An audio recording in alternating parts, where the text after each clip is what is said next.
E aí, tudo certo? Esqueça aquele herói bonzinho que perdoa todo mundo. Aqui a pegada é outra. Depois de ser traído por aqueles que ele chamava de aliados, ele voltou das cinzas com um único objetivo: vingança. Ele não quer salvar o mundo, ele quer que os traidores implorem por misericórdia. Se você curte um protagonista frio e calculista, esse aqui vai te prender do início ao fim. Neste mundo, a magia não trouxe apenas monstros e covis demoníacos. Ela forjou os despertos, humanos dotados de poderes capazes de desafiar o impossível. No centro do caos, Belphegor, um rei demônio de classe SSS e mestre dos 5 elementos, encara o grupo mais temido do planeta, o Esquadrão Divino.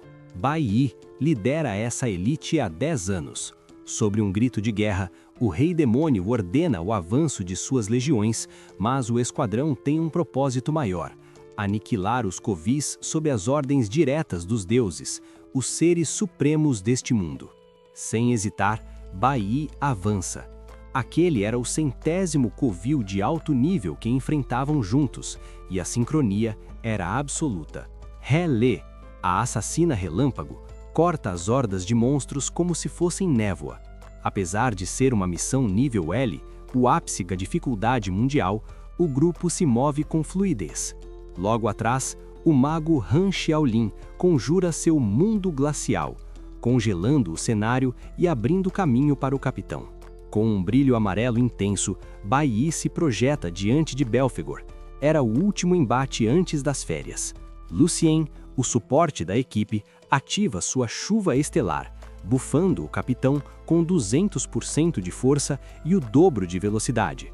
Sob uma pressão gravitacional esmagadora, Bai Yi utiliza sua técnica suprema, a aniquilação dos 12 domínios. Em um flash dourado, o rei demônio é simplesmente apagado da existência. Han Xiaolin reclama da facilidade, enquanto He-Le já brinca sobre encontrar o próximo desafio.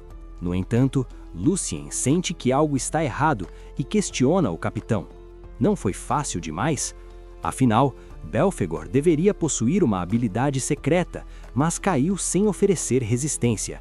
He-Le quebra o clima tenso, abraçando Bai Yi por trás, sussurrando perguntas sobre o destino das férias. O capitão, visivelmente sem jeito, sugere a capital sagrada, uma ideia que ela rejeita prontamente, enquanto Han tira sarro da falta de jeito de Bai Yi com as mulheres. De repente, o silêncio é cortado por uma ausência. Alguém do grupo não estava lá, aquela pessoa que deveria estar cuidando da retaguarda. He-Le comenta que o sumiço era típico de quem sempre enrola, mas no instante seguinte, uma figura surge atrás deles e estala os dedos. Sem tempo para reação, um projétil atravessa a cabeça de Han. O choque é imediato. Bai Yi tenta atacar, mas seu corpo trava. Durante o último mês, o café da equipe fora batizado com parasitas paralisantes. O traidor prende os sobreviventes com o túmulo proibido e revela a face sombria da divindade. Os deuses ordenaram a purificação da classe L, o que significava a eliminação de todos eles. Sem piedade, ele esmaga He-Le e Lucien diante dos olhos de Bai Yi. Consumido pela fúria, o capitão pergunta o motivo, mas o traidor, cínico, perfura o peito de Bai Yi. Deuses não precisam de motivos para dar ordens. Bai Yi cospe sangue, questionando como 10 anos de irmandade puderam ser jogados fora. A resposta é seca. O assassino sempre achou aquele laço familiar nojento. Um tiro na cabeça encerra a vida do protagonista. A purificação parecia completa, mas a consciência de Bai Yi desperta em um vazio estranho. Diante dele surge uma figura de terno e olhos abissais, o próprio Belphegor. O demônio revela que sua habilidade secreta o permitiu trazer Bai Yi para um acordo. Ele oferece ao capitão a chance de voltar ao passado e reescrever a história. Alimentado pelo ódio e pela lembrança do massacre, Bai Yi jura vingança não apenas contra o traidor, mas contra os próprios deuses. O rei demônio aceita o pacto e entrega seu próprio coração ao humano. Bai Yi questiona o preço, mas a resposta se perde no silêncio. Ao abrir os olhos, Bai Yi respira fundo. O ano é 1905, no Reino Santo. Ele está de volta à escola de despertos, encarando sua antiga professora do ensino fundamental. O choque inicial é transformado em uma determinação gélida. Ele realmente voltou. E desta vez, o jogo será sob as suas regras. A professora está furiosa. Ela esbraveja, dizendo que já não bastava Bai fazer piadinhas na aula, agora ele resolveu tirar sonecas também. Ao ouvir aquela voz, o protagonista entra em choque. Ele reconhece a mulher na hora. É a professora Wang, do ensino fundamental. A ficha finalmente cai. Ele realmente voltou ao passado, muitos anos antes de tudo que levou à sua morte. Como punição, Bai é mandado direto para o canto da sala, de castigo. Enquanto ele tenta processar a realidade, a aula continua ao fundo. Wang explica que o mundo é movido por 5 elementos: raio, flor, nuvem, núcleo e estelar. Ela reforça a regra de ouro. Cada pessoa só pode carregar um único elemento no corpo, usando seu próprio poder, o raro elemento nuvem como exemplo. Ela detalha que dependendo da fusão com o organismo, os poderes se dividem em combate, utilidade ou especial. É a mistura desses elementos com essas funções que cria as classes que todos conhecem. Para ilustrar, ela cita o grupo mais forte da escola, formado por um mago estelar, um guerreiro nuvem, um bardo de núcleo e um assassino do trovão. O aviso final é sombrio. Como despertos, eles já estão acima da média mundial, mas o verdadeiro desafio está nos níveis de poder, que variam entre poeira, vagalume, abismo e o lendário luz celeste. O silêncio toma conta da sala. Todos sabem que o resultado desse despertar define quem você é para o resto da vida. E só existe uma chance. Na cena seguinte, Bai já está no local do exame. Ele sente o peso da nostalgia ao pisar ali depois de tantas batalhas na capital sagrada. Mas o clima de paz dura pouco. Um grupo de valentões está humilhando um aluno na fila. O líder é Hong, um assassino estelar de classe E. Bai observa tudo de longe, em silêncio. A professora Wang tenta intervir, mas Hong nem se abala. Com um sorriso cínico, ele avisa para ela não se meter e joga na cara que só não a demitiu da escola porque não quis. Antes de sair, ele percebe que Bai não tirou os olhos dele. Hong empurra o protagonista com força e zomba, dizendo que ele vai passar vergonha no exame. Com a confusão resolvida, Wang organiza a turma e pede calma. O processo de despertar pode ser perigoso. Na fila, Bai reflete sobre os 2 caminhos, o despertar natural ou o artificial, feito em salas de alta tecnologia, que levam a adrenalina do corpo ao limite para forçar a saída do poder. Finalmente chega a vez dele. A professora avisa que não pode haver distrações. Bai caminha para a sala e confirma: não haverá distrações desta vez. Na vida passada, ele despertou como um simples guerreiro de núcleo de nível poeira, o mais baixo de todos. Foram anos de sofrimento e sacrifício até conseguir, já no fim da vida, atingir o nível S. Agora ele se pergunta o que o destino reservou para essa nova chance. Assim que ele entra na sala, o ambiente enlouquece. O sistema reage de forma violenta e uma mensagem de erro brilha nos monitores. O scanner detecta algo impossível. Dentro do corpo do protagonista, os 5 elementos estão presentes ao mesmo tempo. Sem aviso, o sistema entra em colapso e ativa um protocolo secreto: o despertar infinito. O clima de tensão na sala de aula atingiu o ápice. Com o despertar infinito ativo, Bai viu as telas de status surgirem em um frenesi digital. O sistema lançou um alerta sem precedentes. Com os 5 elementos no corpo, a escolha era livre. Ele podia combinar qualquer elemento com qualquer profissão e, melhor ainda, acumular pontos para evoluir ou adquirir novas classes no futuro. Bai sacou a magnitude da situação. Elemento, qualidade, classe, ele tinha o controle total de todos os parâmetros. Esse era o verdadeiro trunfo que o Rei Demônio entregou a ele antes da viagem no tempo. O sistema pediu cautela na escolha, mas o protagonista apenas sorriu com a confiança de quem já sabe exatamente o que quer. Do lado de fora, a galera já estava impaciente com a demora. Assim que ele pisou fora da sala, a professora Huang quis saber logo o resultado. Com uma calma irritante, Bai soltou a bomba.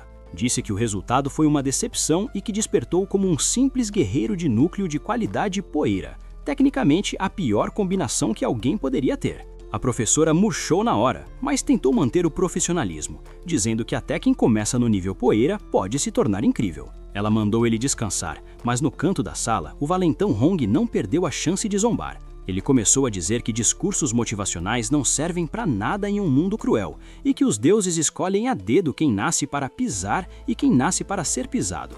Ao ouvir a menção aos deuses que o haviam traído, o sangue de Bai começou a ferver. Hong continuou o esculacho, afirmando que o destino do protagonista estava selado como um lixo sem chance de subir de vida. Foi aí que Bai interrompeu.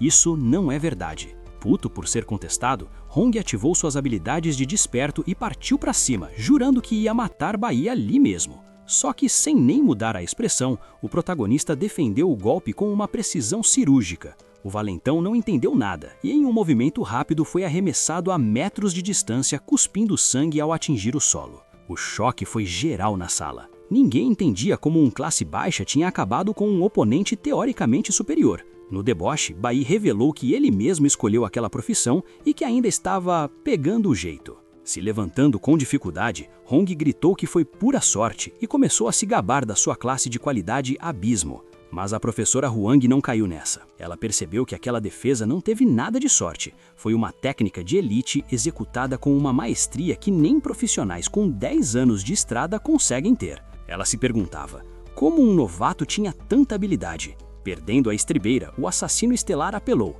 Sacou uma adaga que dava um bônus de 30 pontos em ataque e velocidade. Hong gritou que ia fazer Bai implorar pela vida na frente de todo mundo. Enquanto a fúria do valentão transbordava, o protagonista apenas refletia sobre seu plano. Tinha um motivo real para ele ter escolhido a classe mais fraca. Ele queria provar o quanto as pessoas estão erradas ao definirem o valor de alguém pelo nascimento. Diante da ameaça, ele apenas deu aquele leve sorriso de canto. O clima pesou de vez. Nos corredores, os sussurros eram unânimes. Briga dentro da escola era o passaporte para a expulsão. Mas a justiça ali tinha 2 pesos e 2 medidas. Para Hong, o herdeiro influente e sobrinho do diretor, o incidente não passaria de um mal-entendido. Para Bai, de origem humilde, o prejuízo seria fatal. Em pânico, o amigo de óculos do protagonista implorava para que a professora Huang interviesse. A professora ainda tentou mediar a situação, sugerindo que o cansaço do despertar estava alterando os ânimos e que todos deveriam ir para casa.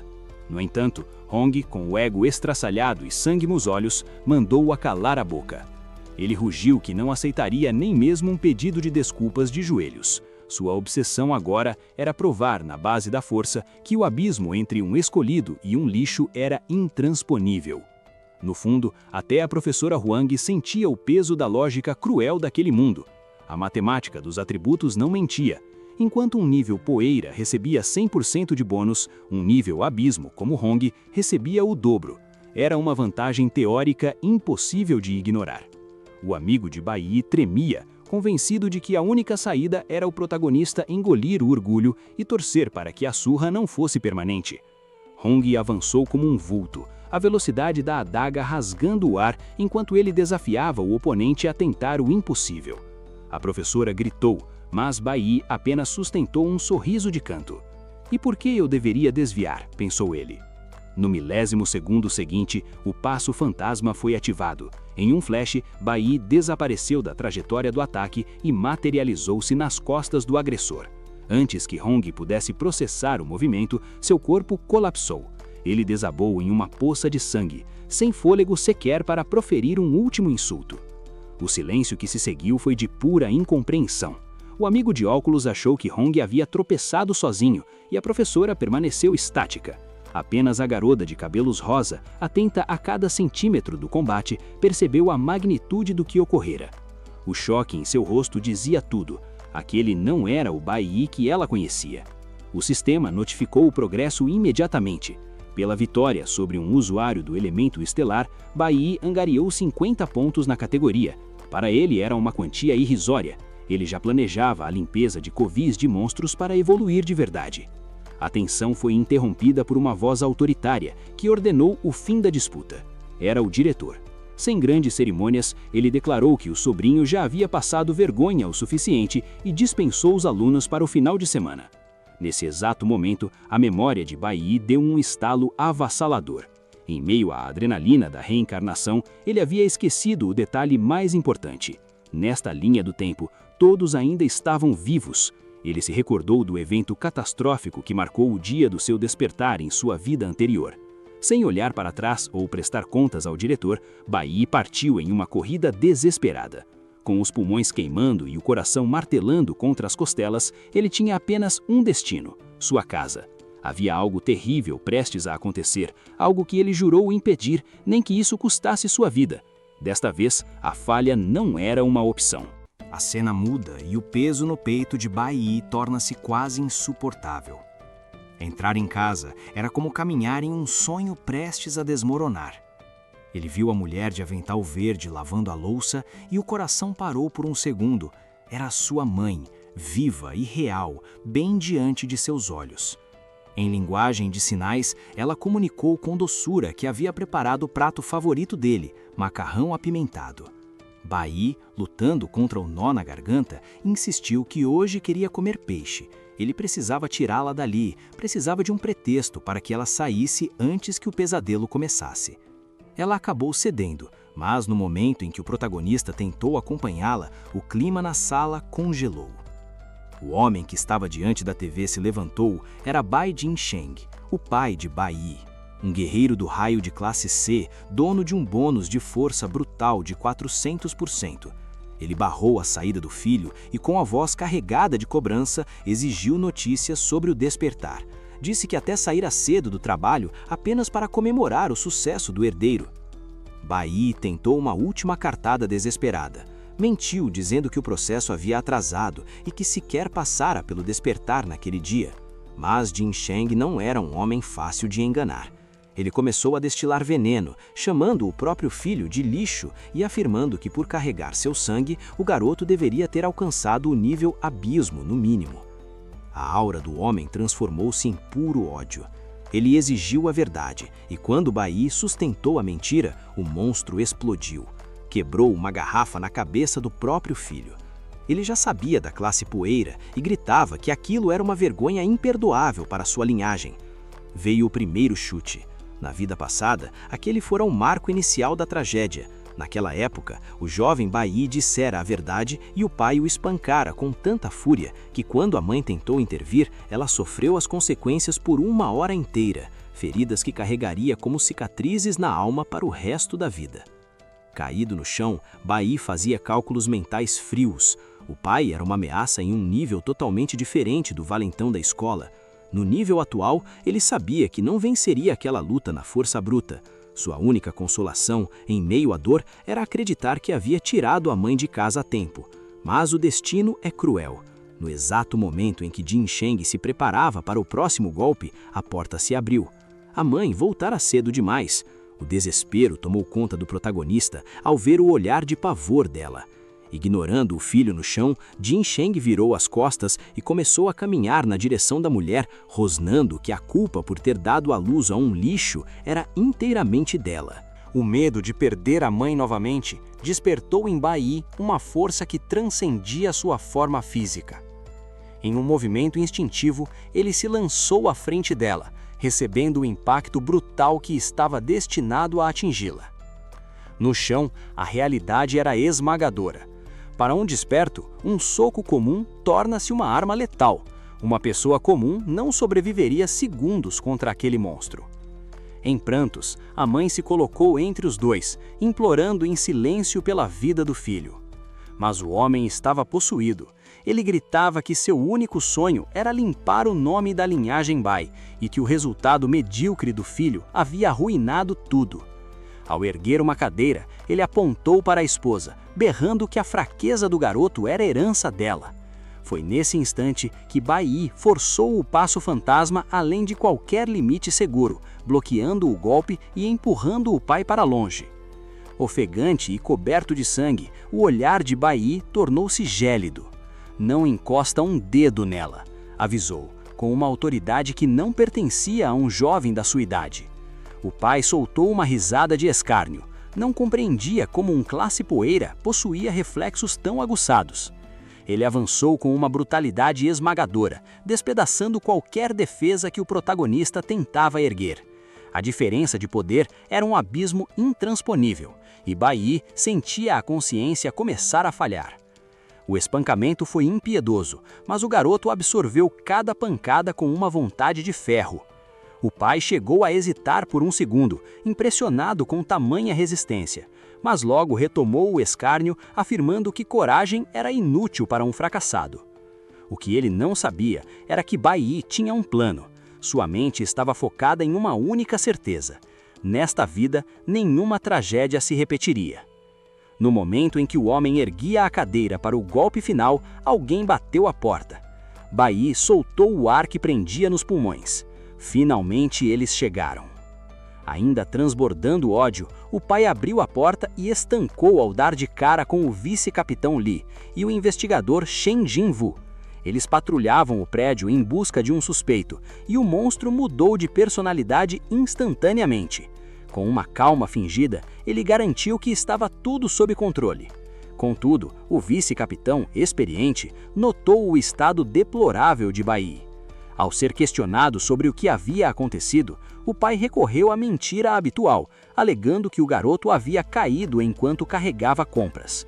Mas desta vez, o roteiro foi rasgado. Bai Yi sustentou o olhar dos oficiais e, com a voz firme, revelou a verdade. Fora o próprio pai quem o espancara até a beira da morte. O plano funcionou. A cena recua 18 minutos no tempo, revelando Bai Yi em um orelhão público fazendo uma denúncia anônima. Ele sabia que a força de inspeção jamais ignoraria uma pista sobre o fugitivo Snow. Esse era o checkmate, arrastar a polícia para o meio de sua sala no momento exato da agressão. De volta ao presente, o vice-capitão Liang encara o pai de Bai Yi e exige a verdade. Jin Seng tenta manter o disfarce, forçando um sorriso nervoso e perguntando como ele teria coragem de encostar no próprio filho. Mas Bai Yi não recua 1 milímetro.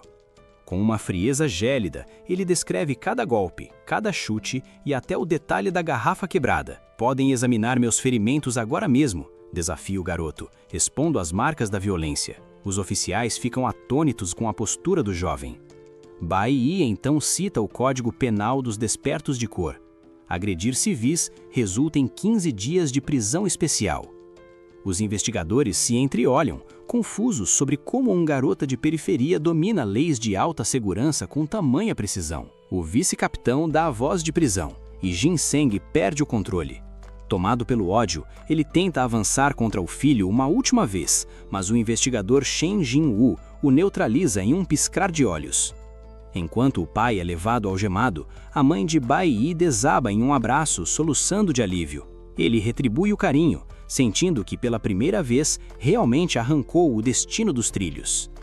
Ele havia garantido 15 dias de paz. Não se preocupa, mãe, sussurra ele. Essa foi a última vez. Enquanto a conforta, Bai Yi observa a própria mão. No meio do caos, ele executara um movimento imperceptível, roubara a chave mestra do pai. A cena corta para um porão escondido. Bai Yi abre um cofre pesado e lá dentro reluz uma adaga de aura sinistra.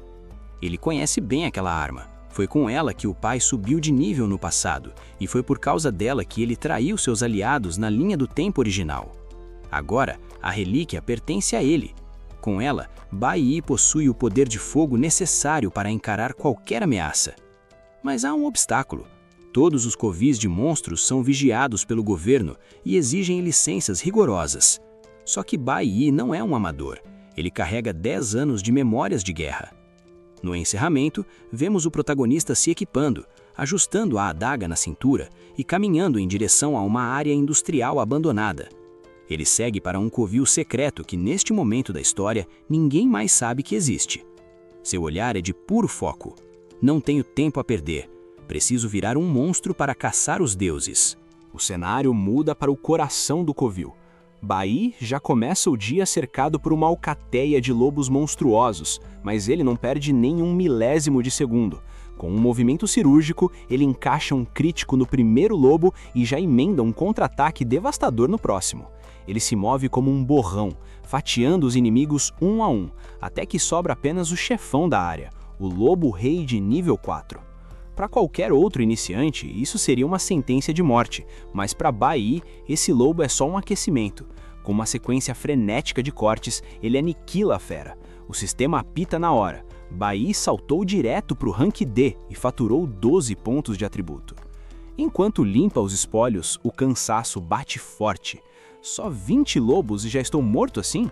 Esse corpo Ranquier é um lixo, pensa ele, sentindo o peso das limitações físicas. Para piorar, o covil está ficando cada vez mais gelado, drenando sua energia a cada minuto. De repente, mais lobos brotam das sombras. Sem tempo para respirar, Bai corre para uma floresta próxima. Ele usa o cenário como arma, derrubando árvores para esmagar quem vem atrás. Mas ao sair da mata, ele dá de cara com o pior cenário. Está cercado por vários tipos de monstros diferentes. Uma explosão maciça racha o silêncio. O barulho da pancadaria acordou algo grande. No meio do caos, surge um urso de nível 8, uma fera bruta que começa a patrulhar a área esmagando tudo o que vê. Bai, malandro, decide usar o monstro como o ajudante. Ele fica nas sombras, apenas finalizando os inimigos que o urso deixa quase mortos, farmando experiência no modo fácil. Mas a sorte tem limite e o fôlego acaba. Bai decide fechar a conta. Ele crava a adaga no chão com toda a força, usando o impacto dos ataques do urso para gerar uma onda de choque que limpa o resto dos monstros. Ofegante, ele olha em volta e estranha. Num covil desses, o boss deveria ser um rei-leão brutal. Cadê ele? A resposta vem num sopro congelante. Uma magia de gelo pesadíssima atinge o campo, congelando os monstros na hora. Bai desvia por um tris, mas acaba encurralado na beira de um precipício. O frio começa a paralisar suas pernas e, das sombras, o verdadeiro boss se revela. Um feiticeiro demoníaco de nível 11. Bai arregala os olhos, incrédulo. Um boss com consciência e inteligência para armar emboscada num covil de nível baixo? Isso é impossível. A diversão acabou. Agora, a luta é pela vida. O Bai achou que o corpo Ranquier era o problema, mas agora o problema é um boss que não deveria estar ali. Com as pernas congeladas e um precipício nas costas, o que você faria no lugar dele? Deixa sua teoria nos comentários. E para não perder a conclusão dessa luta insana, já clica nesse vídeo que está aparecendo agora. A evolução do Bai está só começando.